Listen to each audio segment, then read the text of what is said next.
But the Electoral Commission says it is fully prepared to deliver a credible and transparent election in the NPP's presidential primaries scheduled for Saturday. 5 candidates are battling to lead the NPP into the 2028 election. After months of campaigning, more than 200,000 delegates are set to decide who the flag bearer of the NPP should be. Deputy Director of Research at the Electoral Commission, Fred Tete, says the Commission has issued a firm warning to its officials who will be supervising the election to be professional and exhibit high levels of integrity. He joins us live here on JoyNews Prime via Zoom with more. Confirm from me, all the ballot papers, have they reached their destination safely? Thank you for having me. Yes, I'll say emphatically yes. We received reports from the camp of Kennedy Japan allegedly that some of the ballot papers were being transported via private vehicles. Can you confirm if this is the case? What I would like to say is to refute that, and I'll say that it's never true that ballot papers were conveyed or transported in the private vehicles from the regional offices of the Electoral Commission. I read through the press statement, and a mention is made of Western Region, Ashanti Region, and Greater Accra. And I'll add that the rest of the 13 regions, none of them, just like Ashanti Region, Western, and Greater Accra, which is being alleged, transported their materials via private vehicles. Commission, as we operate, we don't use private vehicles in our operations, even at registration. How much more sensitive but highly sensitive material like ballot papers and then registers? We don't do that. I would have appreciated if the press statement made mention of specific districts or specific constituencies where these things were done. And from our checks, from Ashanti Region, Western Region, Greater Accra, I have called the regional directors individually to find out the time and as to the mode of transportation, whether they have police escorts in all the series of movements. And affirmatively, in none of the districts or constituencies did they use private vehicles in their move, because we have official vehicles. If a district has no vehicle or the vehicle is faulty, the nearby district supports that district to move their materials, even in general elections. So you can confirm. I don't see where this is coming from and the truth. You can confirm that all the ballot papers have reached their destination? Yes, I can confirm emphatically that yes, everything have reached their destination, including someone called my mind to Afram Place. As I speak now, everywhere in Ghana, all the constituencies, the 276 constituencies, have their materials.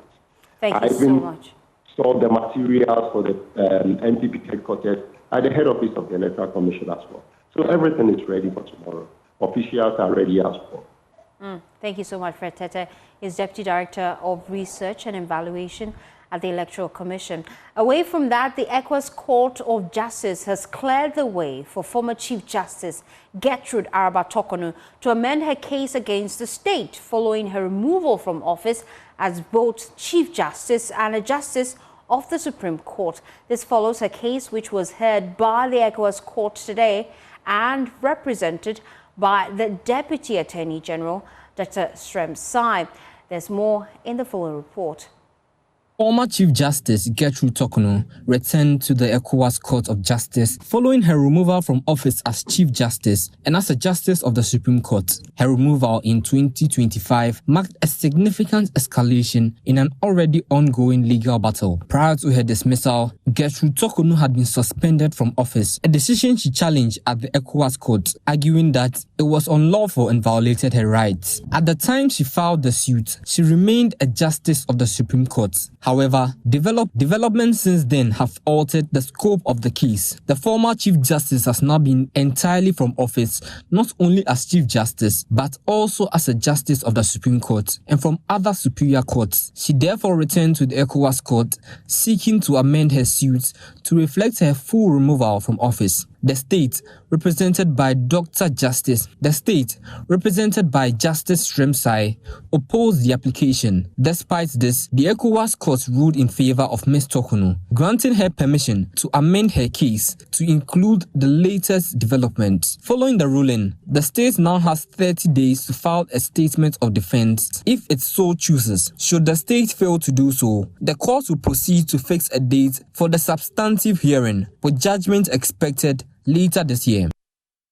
Away from that, stakeholders, including media managers and advocates, are strongly pushing for stringent measures to address the increase in attacks on journalists across the country. According to them, an attack on a journalist is an attack on the nation's democracy and must therefore be curtailed. President of the Ghana Journalists Association, Albert Kwabena Dumfo, expressed serious concern over the recent increase in attacks on journalists during a stakeholders' engagement in Accra to find lasting solutions to the challenge. Fatal Bayaga has more in the following report.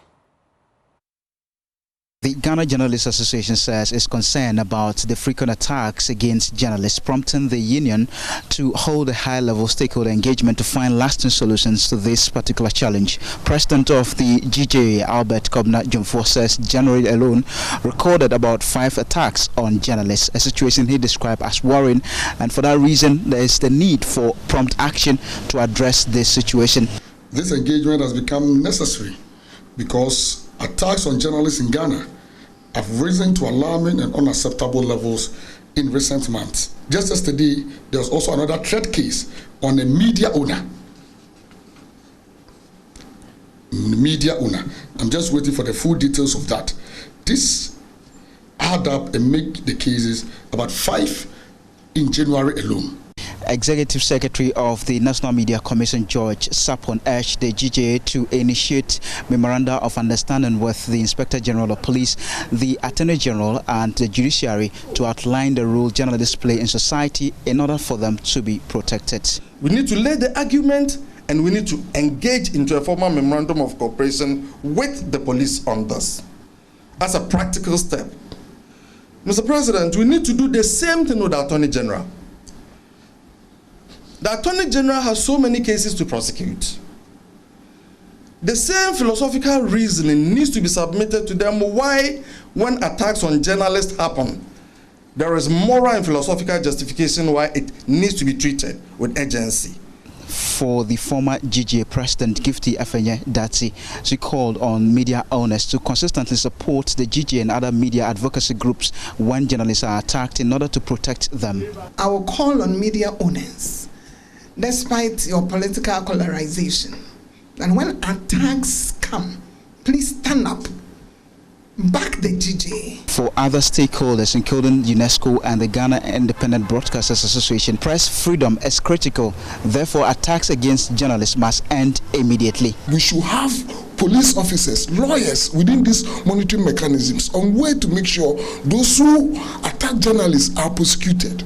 Stand shoulder to shoulder with GJA, and let's call for accountability, for clear protective measures, and for an end to the culture of impunity that emboldens these abuses. We have had enough of lip service. Statements do not heal broken bones. Press releases do not replace justice. Security in West Africa remains complex and volatile, with violent extremism continuing to pose a serious threat. Expressing his concern as he addressed graduates at the military academy, President John Dramani Mahama urged the new officers to remain vigilant and committed to safeguarding peace and stability in the sub-region. Distinguished guests, the security environment in our sub-region remains complicated and volatile. Violent extremism, terrorism, and transnational crime continue to pose serious threats, particularly along our northern border. Globally, the rise of non-state actors and asymmetric warfare has reshaped the nature of security challenges. These realities demand a comprehensive and coordinated national response. Security cannot be seen as the sole responsibility of the armed forces and security agencies. It is a shared national duty. Citizens, communities, traditional authorities, civil society, and government must work together to protect the peace and stability we all so cherish. I therefore urge all Ghanaians to remain vigilant and security conscious in safeguarding our nation's peace. Away from that, metropolitan, municipal and district chief executives in the Greater Accra region have signed performance contracts which will serve as a yardstick for their activities this year. The minister at the signing ceremony also gave an update on the state of affairs of the region. There's more in the following report. Ghanaians do not elect metropolitan, municipal and district chief executives and therefore have no direct means of holding them accountable, even though they are expected to drive development at the local level. Over the years, concerns have been raised about the performance of MMDCEs, largely due to the absence of clearly defined development targets and weak monitoring mechanisms. The government says it is addressing this gap through the introduction of what it calls the performance contract system. According to the Greater Accra Regional Minister, the initiative is one of government's most effective tools for strengthening accountability and ensuring the efficient use of public resources. At a brief ceremony held at the Regional Coordinating Council, the Minister, Lindo Klu, urged metropolitan, municipal and district chief executives to strictly adhere to the performance indicators outlined in the contract. I wish to emphasize that the indicators captured in this contract should guide you day-to-day administration, budgeting, priorities, and monitoring efforts throughout the year.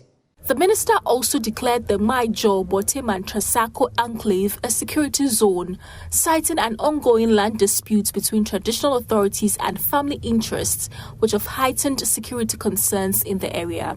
All developmental activities in the area are to stop until further notice, pending the final decision of the courts. Any individual or entity that violates this directive and continues with any development activity shall be liable to appropriate enforcement action. Touching on the frequent market fires recorded across the region, the regional minister said investigations have revealed that the mixed use of market spaces, particularly their conversion into residential and other non-commercial purposes, is a major contributing factor. In response, all metropolitan, municipal, and district assemblies have been directed to intensify public education programs to raise awareness among traders and public about the dangers of such practices. It is now left to be seen whether this performance contracts will improve local governance even as the country moves towards electing MMDCEs. For JoyNews, Gemma Apia. Let's shift our attention now to education. The Education Minister, Haruna Idrisu, says the government is moving to construct new girls' dormitories for the Northern School of Business and Laboni after a fire gutted a 900-bed capacity girls' dormitory at Noiscoco. The fire left students without belongings, prompting a temporary shutdown. There's more in the following report. The devastating fire on Wednesday destroyed 900-bed capacity dormitory at the Northern School of Business, Noiscoco, leaving students without belongings and prompting a partial close down. The Education Minister, Haruna Idrisu, visited the campus to sympathize with the students and to address them. Speaking at the site, Mr. Idrisu promised a swift rebuilding of a new girls' dormitory for the school. A lot of land around here. You know, I come to play football sometimes here, so I see you have a lot of space. We should get a completely new girls' dormitory for Noiscoco. But as I said, we're already in the process of procurement. It's before the Minister for Finance just to give approval for gallop financing for a girls' dormitory here. and then another one to respond to the Labone tragedy. I remind the minister this morning. So we are here to empathize with you. I know that immediately you would need some relief support. He said he had asked authorities to create space for the displaced students. In the interim, I've asked the Regional Director of Education and Head to get them to do an assessment of the building just immediately outside here, so that we can see if we can temporarily fix it. You are there for the time being whilst work goes on as we complete the process. The headmaster of Northern School of Business, Alhassan Dokurgu, explained the arrangements they have made to house the students. One was that we should move boys who are in this flat block and this other flat block, Nkrumah and Atta. We should move them and put them in the dining hall so that feeding would be done outside. We are in crisis. He added that the school was also making provisions for counseling service. Then when they come back, we have a very powerful counseling unit made up of 2 female males and then 2 females. Periodically, they engage them. So our plan in handling them emotionally is to use the counseling unit.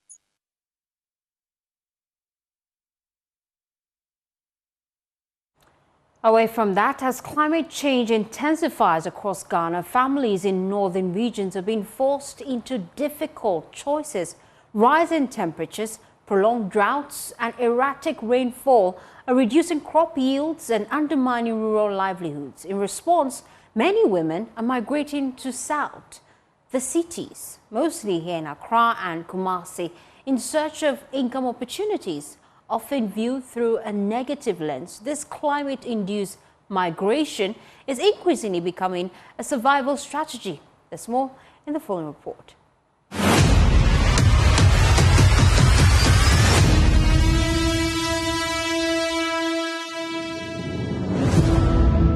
In Ghana, climate change is driving migration, particularly among rural female farmers who move to cities like Accra and Kumasi to engage in informal work such as herd poultrying.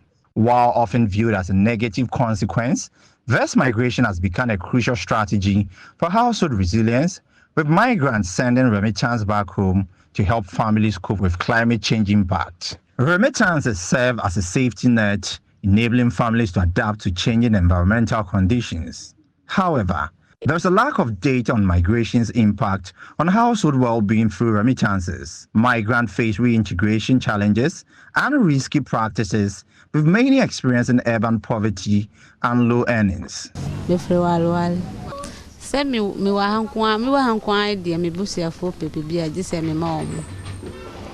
Mama omo ahwan na be kwa akoma omo me ye adwuma na omo pa bibia me to me wo bi nkwa de me nye adwuma me say this scam mami no asham me free wala ha say ye bre no ba ye krom de ye mbre sa ye mbre so ye nye sika wo ho no anso bre obenya bi so ne de ento wo ho no nti ye me adwane na entima ye bebre se de ye no entima ye se ne mo to say me ban so no hu fa na o be ka kire me na mama o musika ene me nwia ne mu ai me ba be anya nof na me nyama ha na me market ne kai yo no se ti aye nanti aye nya adwuma egusi sresre ya manfo se o mo fa ya adwuma bebre so o mo mpene fa.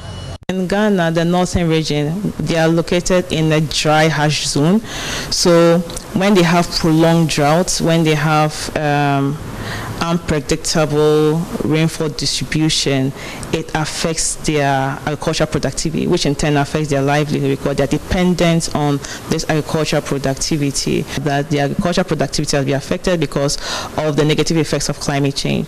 In fact, the studies prove it, that households that receive remittances are much more likely to build climate resilience. We need migrants to be accepted as an adaptation tool or acknowledged as an adaptation tool. Hereby, we can have structures put in place that can govern migration. That right now, when remittances are sent home, in as much as it helps household, it's considered as a private money. And there are certain systems in place whereby such remittances can be used for some of the things back home, like irrigation systems and storage facilities and training of farmers on how to cope with climate change. This story is brought to you by JoyNews in partnership with CDKN Ghana, University of Ghana Center for Climate Change and Sustainability Studies, with funding from Claire R4I Opportunities Fund. It's less than 24 hours to the Joy FM's big workout happening this Saturday at the Legon Sports Stadium at 6 a.m. with a strong aerobic focus.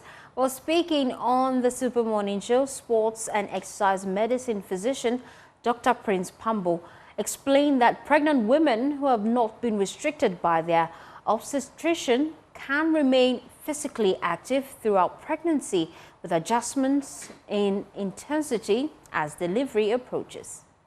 No individual is ruled out of it unless your doctor have given you marching orders that you can't do this because of this reason. Now, I would love to see pregnant women actually leading the exercise session, all right?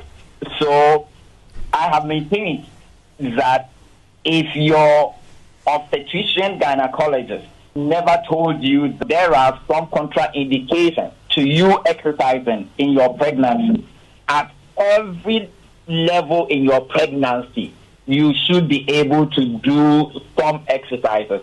The level, the intensity will just be reducing when you are approaching term. Meanwhile, several public figures have thrown their weight behind the aerobics-driven workout, encouraging the public to take part and seize the opportunity to improve their health. Brisk walking is very, very important. I know there are some of you, the whole year, you haven't done any form of exercise. I beg you. This is the time to start, okay? Whether you're just starting or whether you are already active like I am, it doesn't matter. Please, let's see you. We're going to actually start off with a walk from the University of Ghana Stadium all through East Legon and then back to the stadium for aerobics. We'll have some fun games and a good time. I mean, we want people to be active this year, and that's why we put together the big workout. So lots of corporate bodies, some of the celebrities and government officials would all join us on Saturday for the big workout. Well, let's head now to the Ashanti region. It's that time of the year again when fitness takes center stage in Kumasi as Luv FM brings together corporate bodies, fitness enthusiasts and loyal listeners for its annual fitness walk, an event designed to promote healthy living, strengthen community ties and encourage an active start for the year. Irabna Kwe reports.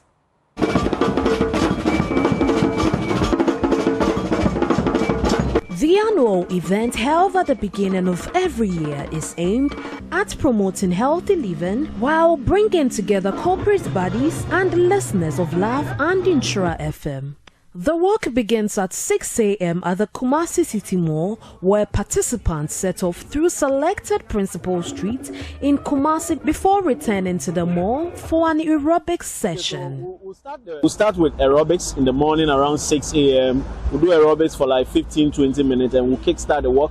We'll walk through the principal streets of Kumasi and back to the mall for aerobics again, and then we'll do our usual refreshment. The fitness walk is designed to encourage participants, especially those in the corporate sector, to stay fit and healthy for a productive year ahead. You get to meet the industry players, create business opportunities, because it is something that is very important. Myself, I'm going to speak to some big industry players and see if we can make some sales for our brands in Kumasi and in Accra. Activities for the event include walking, exercises and aerobic sessions, which will be led by Paul's Fitness Center. We do some stretching, that is warm-up stretching before we start the walk.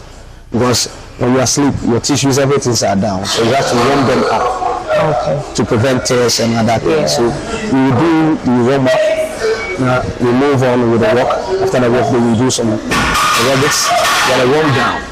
So if you've been there before, you would know it's an amazing time for us to bond, make connections, have fun, and most importantly, burn some calories. My name is Arabna Akwe, and I'll see you there.